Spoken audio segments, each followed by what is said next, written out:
السلام عليكم خوتي، مرحبا بكم في فيديو جديد. اليوم جبت لكم موضوع راح يعجب كل واحد يحب الالعاب. في الفيديو راح نديروا جوله سريعه في دول المغرب العربي ونكتشفوا مع بعض واش هي الالعاب اللي دايره حالها في كل دوله، من الجزائر للمغرب، من تونس لليبيا حتى موريتانيا. كل واحد وستايله في اللعب وكل دوله وعندها العابها المفضله. خليكم معايا وخلونا نبداو ببلادنا الجزائر، وين الجيمنج راه منتشر بقوه. اول لعبه محبوبه بزاف هي بوبجي موبايل، تلعبها الناس في كل مكان، في الدار، في الزنقه، في القهوه، حتى في الحومه. كاين اللي راهو ديجا فات الليفل 100 ومازال يلعب كانه في نهاره الاول. ثاني لعبه هي اي فوتبول بي اس. They said he didn't have what it takes to be a leader. اللعبه الكلاسيكيه في الجزائر، تلقى كل قهوه فيها بلاي ستيشن والناس تلعب رياضة البارسا، وما تخليش المباراة تكمل بلا سبب، ضربة جزاء مشكوكة ولا هدف تسلل. اللعبة الثالثة كول اوف ديوتي موبايل. اللعبة هذه شانها راهو طالع، خاصة عند الناس اللي تحب السرعة والتكتيك. كاين بزاف ستريمرز جزائريين بداو يطلعوا بها. ندخلوا دوكا للمملكة المغربية. المغاربة معروفين بحبهم الكبير للألعاب التنافسية. اللعبة رقم 1 هي فيفا.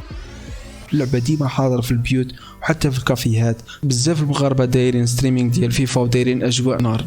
اللعبة الثانية هي جي تي في مود الحياة الواقعية. كاين سيرفرات مغربية كبيرة في العالم تاع الار بي، تلقى البوليسي مغربي، الصيدلي مغربي، وحتى الحراق مغربي. ثالثا فورتنايت، لعبة معروفة خاصة عند الجيل الجديد، وكاين بزاف مغاربة معروفين في اليوتيوب والتيك توك بفضل فورتنايت. نروحوا دروك لتونس الخضراء. التوانسه كيف شعب جيمنج وعندهم ميولات خاصه. اول لعبه هي فيفا، تبقى ديما حاضره خاصه في البلاي ستيشن كافيه. وثانيا فالورانت، لعبه تنافسيه والتوانسه شادين فيها بصح، وبدات تطلع بقوه عند الجيل اللي يحب يلعب البي سي. والثالثه اللي صراحه ما توقعتهاش كاينه هي ليجو اوف ليجندز. التوانسه عندهم كوميونيتي كبيره وقويه تاع لول، وتلقاهم دايرين بطولات محليه وحتى ستريمرز ممتازين. وما ننساش بوبجي موبايل اللي مازال عندها جمهورها المحترم. نروحوا لليبيا، بلاد عانت بزاف بصح مازالوا الشباب يلعب ويصنع في المحتوى.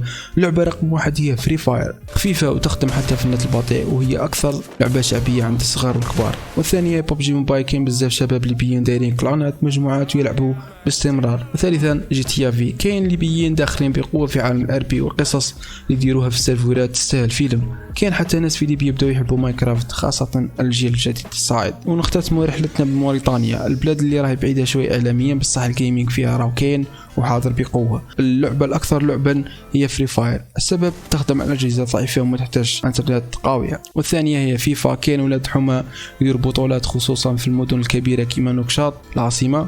وثالثا ماينكرافت، الجيل الجديد مبدع فيها، من السرفايفل حتى الكرياتيف وحتى الريدستون، تلقاهم عندهم اختراعات صح تخليك بالعقل. وفي النهاية كامل دول المغرب الكبير عندهم شباب يحب الجيمنج، كل دولة وستايلها، كل منطقة وظروفها، بصح الحب المشترك هو اللعب والمنافسة والضحك.